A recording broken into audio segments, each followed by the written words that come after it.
Welcome back to Romantasy Chaos HQ, the podcast. We are Avery and Xavier Harleston, healthcare professionals by day, romantasy theorists, and aspiring authors by night. Today we are covering the epigraph from Iron Flame, Chapter 8. This is your warning. There will be spoilers for the entire Empyrean series. If you haven't read all three books, it may be time to turn back. As honorary members of Second Squad, we cuss A lot. and discuss, All adult topics and we make a fuss. about coitus. We like a challenge, so we tackle each epigraph without prepping, placing it into context for the whole series, not just the chapter or book it's tied to.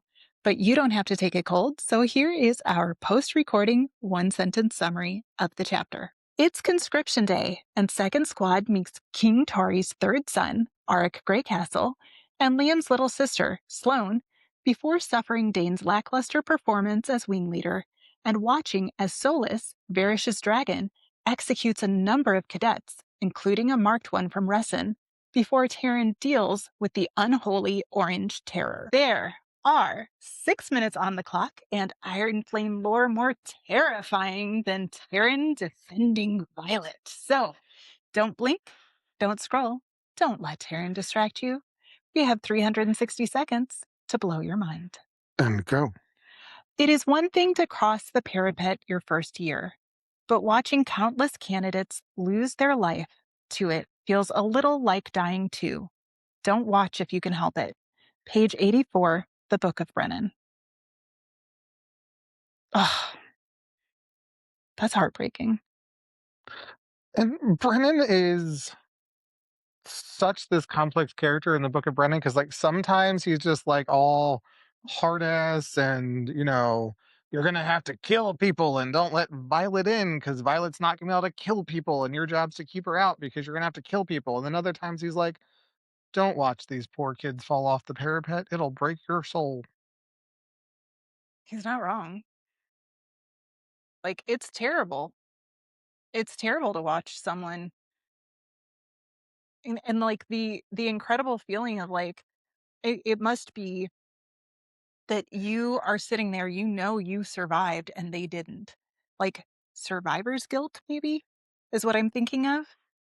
Like, ugh, yuck. No. It is terrible. Like it's but I do wonder, is page 84 where he starts, or like somewhere in the 80s there, where he starts talking more about second year? Well, I think so. Yeah. I mean, he definitely is in this transition out of first year. In the 80s, the 70s, 80s, as I'm recalling it. And it is such a poignant statement from Rebecca Yarros because the kids falling off the parapet are, you know, you draw parallels to like watching somebody fall back into addiction Hmm. and, you know, how horrible that is. And, the with the venenism being a allegory to addiction or I think actually a better would be like you've gone through a deployment, but now you have to watch your friend be deployed. Like you went to a deployment and you survived that, especially knowing her husband was in active combat and he came back and he survived, but you now have to watch your friends deploy and not know like if they're going to make it or not. That's got to be the feeling. Man, wow. That's just but I do think what I love is by Iron Flame we actually have had this face to face. The reader has had this interaction with Brennan, right? Because Violet gets to spend time with him at the very beginning. And it totally like changes how you perceive Brennan. Don't you think? I do, and I wonder when Brennan began to like put things together. Like when did his de-brainwashing begin to happen? Right? Because like clearly he walked across the parapet his first year. He was all like, "I'm going to be a writer. I'm going to get a dragon. I'm all for Navarre." And within a very few handful of years, he is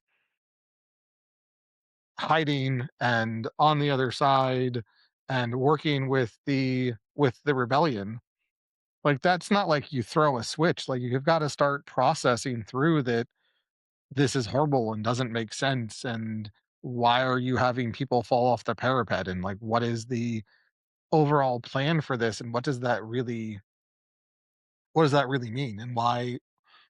Yeah, I think there's a big difference between like deconstructing your faith in an institution, which is, I think, something that he must have done over a period of time, versus realizing that the reason that the institution is the way it is because there's venom, which I think happened at the Battle of Barisha.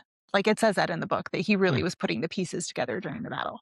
So, but I think he had lost confidence or faith in the institution of Navarre and Vizcaya prior to that.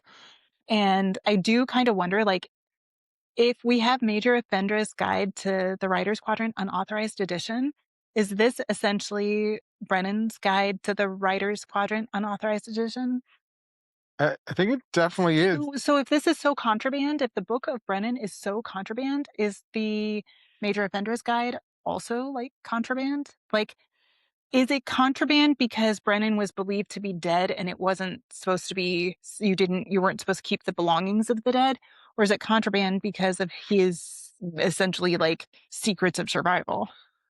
I think there's probably some of like the secrets of survival, but we also don't know what's on like page 125, right? And at some point, he had to begin to question the institution to be prepared to accept what he learned in the battle that quickly. Like, he had to have come to the conclusion that this doesn't make sense unless there is this missing puzzle piece that I don't understand. But there's got to be a puzzle piece that explains it. And then when the Venom showed up, it was like click. And I wonder when in Brennan's training, the separatist rebellion movement started. Like, Fenn had to be recruiting. He had writers. Like, there had to be this discourse and anti-propaganda that was getting through. Well, I mean, like, there are many of the rebellion leaders were the same age, approximately. I mean, they have kids all about the same age, right? So they had to be, many of them around the same age. And that's it from us. Did we blow your minds? Let us know in the comments. And remember, we love you. Stay out of the clouds, off the ice, and come back to us. We'll see you next time. See you next time. Remember, lore lovers, fantasy fanatics, and good girls, like, rate, review, subscribe, and share.